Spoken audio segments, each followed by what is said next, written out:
I want you to think about a place you know well. A place where you go to escape, where comfort and familiarity blend together. For me, that place was a diner, just a small, quiet spot hidden on the edge of town. A place where you can always find a warm cup of coffee and a hearty meal, no matter how late it is. Before I go deeper into the story, welcome, and make sure to subscribe to the channel, Echoes of Nightmares, and turn on the notification bell so you never miss out on any of the future scary tales. If you're enjoying this story, hit that like button too. Now back to my story. But then, one night, something happened. Something I couldn't explain. A strange feeling crept over me as I sat at the counter, spoon in hand, staring into my coffee. It was as if something was waiting, watching, and the more I thought about it, the more I realized this diner, this place I had trusted, had a secret, a dark one, a secret that, for some reason, no one ever talked about. I didn't know it at the time, but my usual late-night meal would be the last thing I'd ever enjoy there. Not in the way you might think, though. No, this wasn't about a bad meal or a spill on the floor. This was something worse. The question I still ask myself to this day is, was I the only one who noticed? Or had I walked into a story much darker than I ever imagined? The streets are empty, the kind of night where the only sounds are the wind howling and the constant patter of rain against your windows. Outside, the world feels distant, like you're the only one left in it. The sky is a deep, angry gray, and the rain seems endless, each drop heavier than the last. You can't help but feel like something's waiting. And there it is, the diner. The flickering neon sign above the door, casting an eerie glow on the rain-slicked pavement. The hum of the fluorescent lights buzzing softly overhead as you walk in, greeted by the warmth that spills out from inside. It's not a fancy place, just a small, quiet diner tucked away from the main road, but there's something comforting about it. Or at least, that's what I thought. I remember that night clearly. The wind rattled the windows, and the door creaked as it swung open behind me. The air was thick with the smell of stale coffee and greasy diner food, but as I stepped inside, something felt off. The sound of the storm outside seemed to disappear the moment I crossed the threshold. It was as if I'd entered another world altogether, one where the clock ticks slower, where the minutes stretch into something heavier. There was no one else there, not a single soul, except for the staff. A quiet waitress behind the counter, staring blankly at the coffee machine, and a cook in the back, whose presence I could feel but never saw. Just a low hum of a radio playing somewhere in the kitchen. The faintest melody that did nothing to calm my nerves. I've been coming to this diner for years. It was a regular stop on my late-night drives, a place to clear my mind, warm up from the cold, and escape whatever nonsense was floating through my head.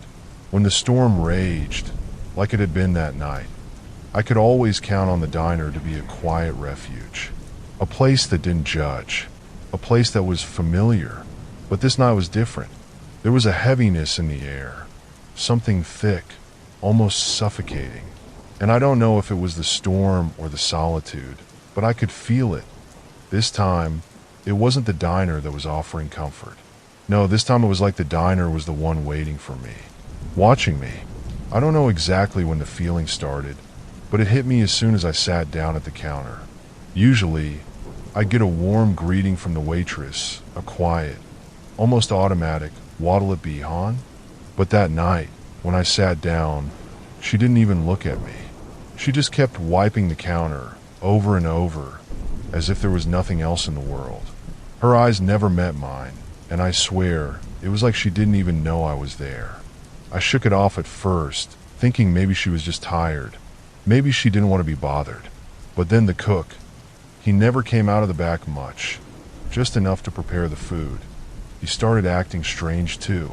He was moving around back there, but there was no sizzle of the grill, no clinking of pans like usual. Just silence. The only sound coming from that kitchen was the low hum of the radio, the music soft but distorted, like it was playing from the wrong frequency. The whole thing felt off, and that's when I started to notice something else, something that seemed almost too subtle to catch at first. The lights flickered, just once, but it was enough to catch my attention. A sudden, sharp flicker, like the power was about to go out, and for a second, the diner plunged into darkness. The lights came back on almost immediately, but not before I saw something in the corner of the room. It wasn't a person. No, it was something else. A shadow, tall and unnatural, creeping along the far wall. It wasn't just the usual shadows cast by the furniture, either. This was something distinct, something alive. It moved, or at least it felt like it did. And when I looked closer, when I blinked and tried to shake it off, the shadow was gone.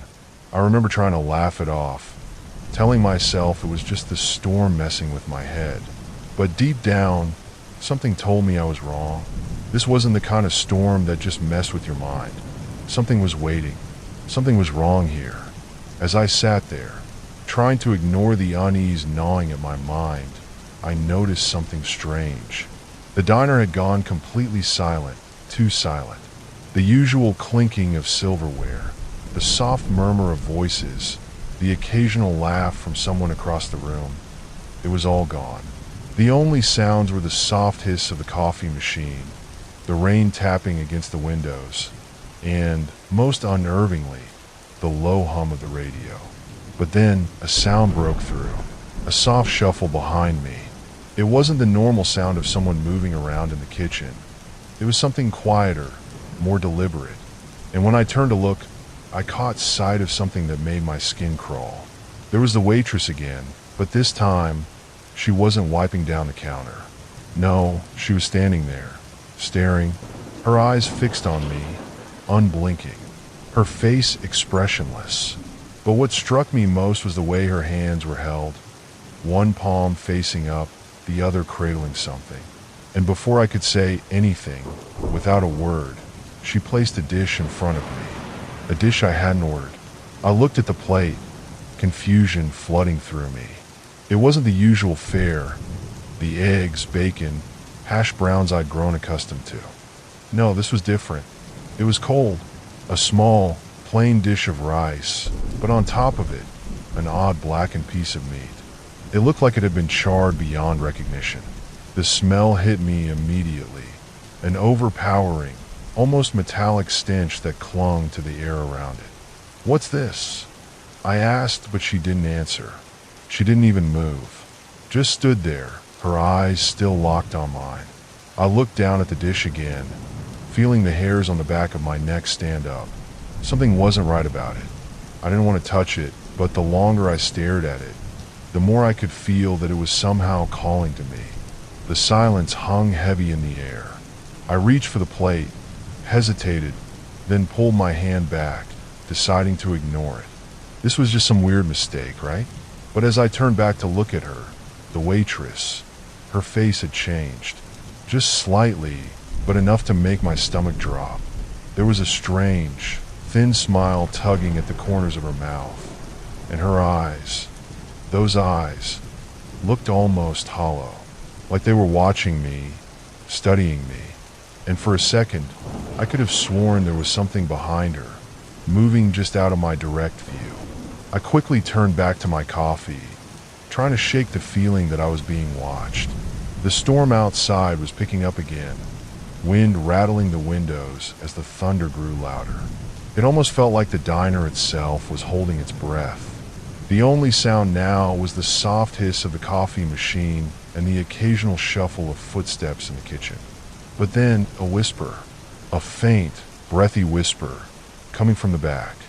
I couldn't make out the words, but it wasn't the radio or the wind. This was something else, something closer. It was as if something was speaking directly into my ear, but just out of reach. The air grew thick, and my heart began to race as I looked around, trying to locate the source. The waitress was still there, but now her gaze was turned slightly to the side, almost like she was listening too. Watching, but listening. She didn't move, and the longer I sat there, the more it felt like I wasn't supposed to be here. Every time I looked at the kitchen, something felt off. There were shadows shifting just inside the doorway, barely visible in the dim light. I could hear someone moving in there, but every time I tried to focus on it, the sound would stop, just like that. And I could swear I saw a figure standing in the darkness, watching me. But when I blinked, they were gone. It was then I realized there was no clock on the wall, no way to tell the time. I didn't know how long I'd been sitting there. I tried to check my phone, but the screen wouldn't turn on. The battery was dead, but I had charged it just before I left the house. Something wasn't right. I could feel the diner pressing in on me, the walls narrowing as if the space itself was closing. The whispers, faint but persistent, grew louder. I wanted to leave. I wanted to run out of that place, but my legs wouldn't move. My body felt paralyzed, as though I had been anchored to the stool by something unseen, something dark. It was then that I noticed something even more unsettling. The door. The door to the diner, the one that had greeted me when I first walked in, was no longer just a door. It had become a barrier I couldn't cross. I stood up, heart pounding, convinced I'd had enough. The atmosphere was too heavy, the air too thick, the strange meal, the waitress, the whispers. It was all too much. I grabbed for my coat, but when I approached the door, it wouldn't budge. I tugged at the handle. Nothing. I pushed. Nothing. I yanked harder, but it was like the door was locked from the outside, trapping me inside. Panic set in. I slammed my fists against the glass, the noise echoing through the empty diner, but the storm drowned out any hope of hearing someone on the other side. It felt wrong, like the storm itself was closing in, as if the diner had become a part of the storm, and I was trapped in its center. And then it happened. I froze, because in that moment of stillness, I heard it, a soft, wet shuffle, coming from the kitchen. It wasn't the cook. It couldn't be. This was something else, something far worse. I dared a glance over my shoulder. The waitress was gone. The counter was empty. The only thing remaining was the dark, looming shape of the kitchen door. I tried to focus on the dim light flickering above it, the shadows playing tricks on my eyes. But as I looked closer, I saw something moving behind the kitchen door, something large, something that shouldn't have been there. It was at that exact moment I realized there were no windows in the kitchen. I had never noticed it before. There was no way in or out. The door creaked open, just slightly, and I could hear something breathing from inside. Slow, deliberate, like it was savoring the moment. Then I saw them. Eyes. A pair of eyes peered through the crack in the door. At first, they were just shadows, dark and faint like they didn't belong. But then they focused. Two bright, unnatural eyes, glowing from the darkness, staring directly at me. Unblinking, unyielding. My blood ran cold. I could feel my body tensing, my heart hammering in my chest, but I couldn't look away. The eyes, those eyes, held me in place. My body refused to move, and for a split second, I was sure I was seeing things. Maybe the storm had driven me mad. Maybe I was imagining it. But then the whisper came again. This time, it wasn't faint. It wasn't distant. It was right behind me. Leave, it hissed. A soft, guttural voice. Leave before it's too late. I spun around, but there was no one there. The waitress was gone. The cook was gone. The kitchen door was wide open now, and the shadows in the room shifted as if they were alive, twisting in unnatural ways. I backed up, my legs shaking, every step an effort to stay upright. I wasn't alone anymore. It was as if the diner itself had come to life, turning against me. The air thickened, charged with a strange, oppressive energy. The whispers grew louder, echoing in my mind, mocking me. They were everywhere now, swirling around me, but I couldn't see who or what was speaking. I had to get out. I had to escape before whatever was lurking in that kitchen reached me. I ran. I ran straight for the door, slamming into it with all my strength. It didn't move. It was stuck, solid, as though it were part of the very walls themselves. My breath came in short, panic bursts as I pounded my fists against the wood, screaming for help, but no one would come. And then, from behind me, a voice, so cold, so near it felt like it was in my ear. "You can't leave." I spun around, my eyes wide with terror, but it was too late. The kitchen door opened wide, and from the shadows, something emerged. Something not human. It was tall, unnaturally tall, its shape shifting and pulsating with the dim light. Its limbs twisted in unnatural angles, too long, too thin. The figure moved with a fluidity that shouldn't have been possible. It was like watching a nightmare unfold in real time, a creature from the dark depths of your mind made flesh. I wanted to scream, to run, to do anything, but my legs were frozen, my body paralyzed by fear. The creature stepped forward, and that's when I saw it clearly. Its face, or what was left of it.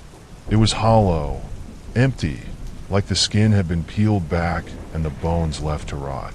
Its eyes, those same glowing eyes, were fixed on me, and it opened its mouth in a slow, agonizing motion, revealing a row of jagged, serrated teeth. "You should never have come," it whispered, its voice echoing around the room.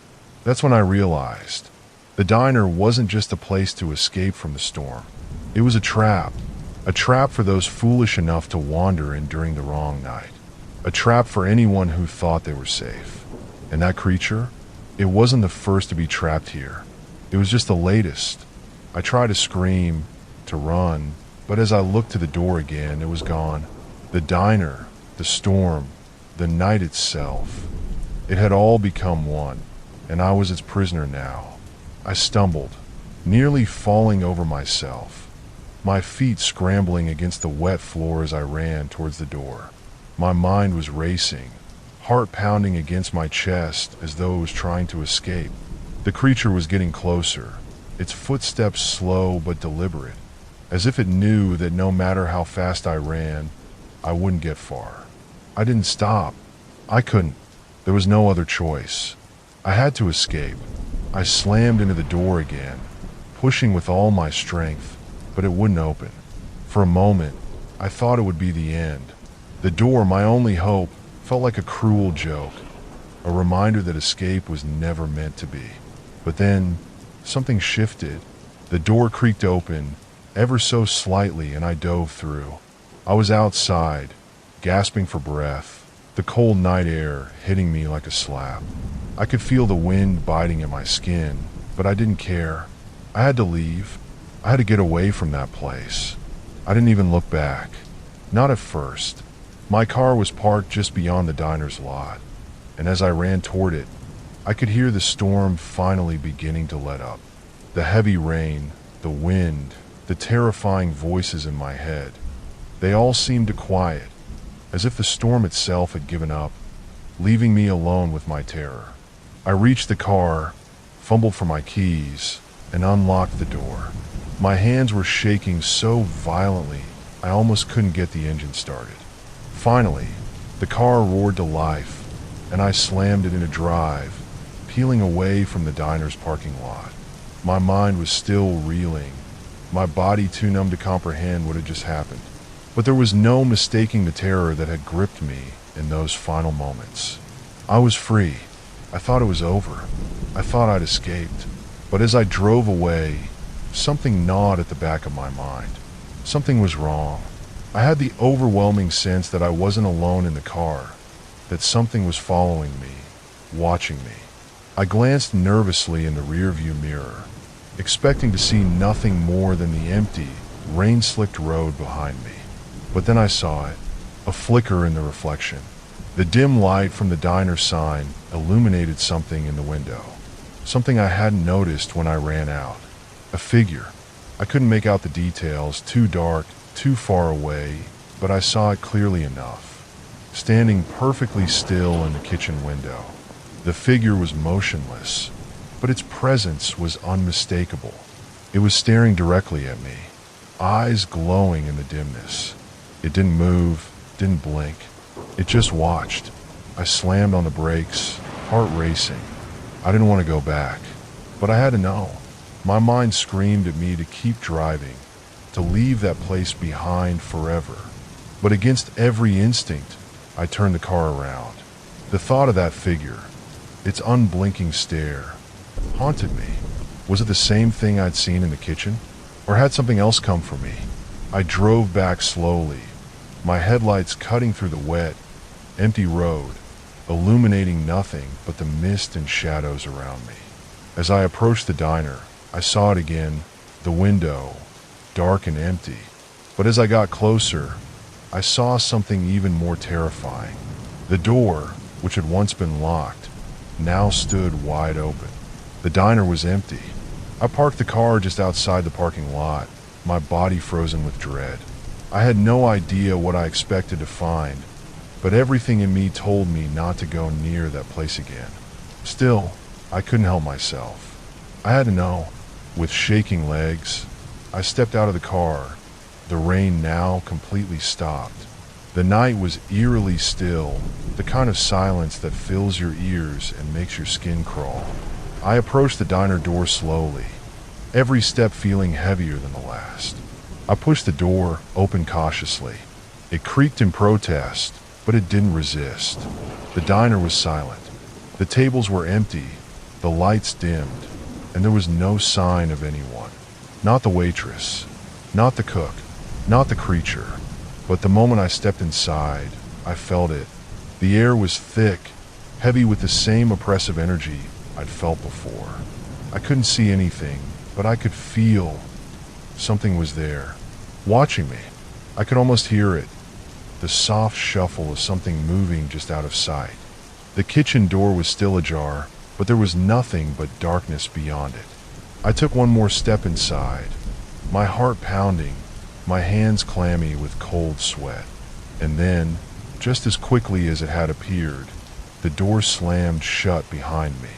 I spun around, desperate to leave, but the door refused to open again. I was trapped.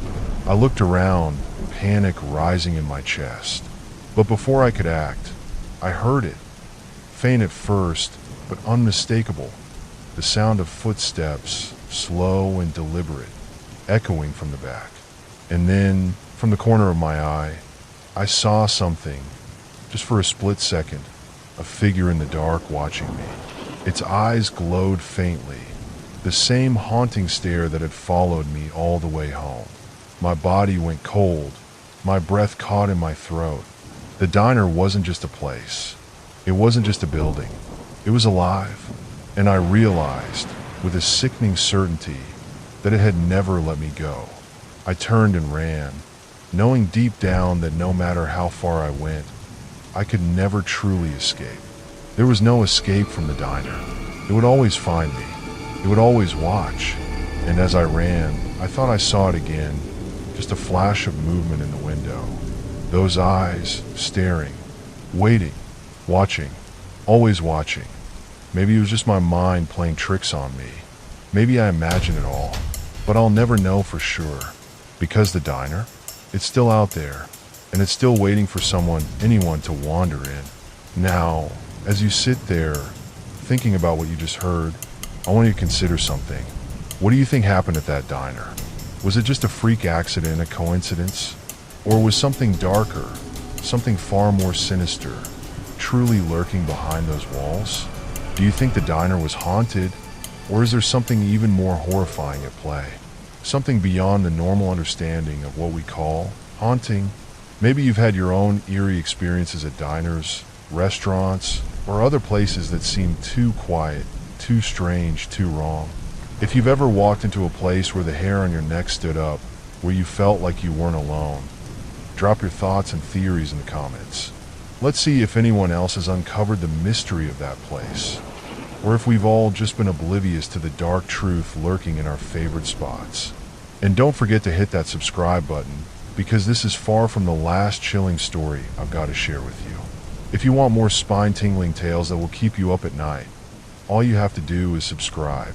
Trust me, you won't want to miss what's coming next. But before you go, I want to leave you with one final thought. Have you ever encountered something like this?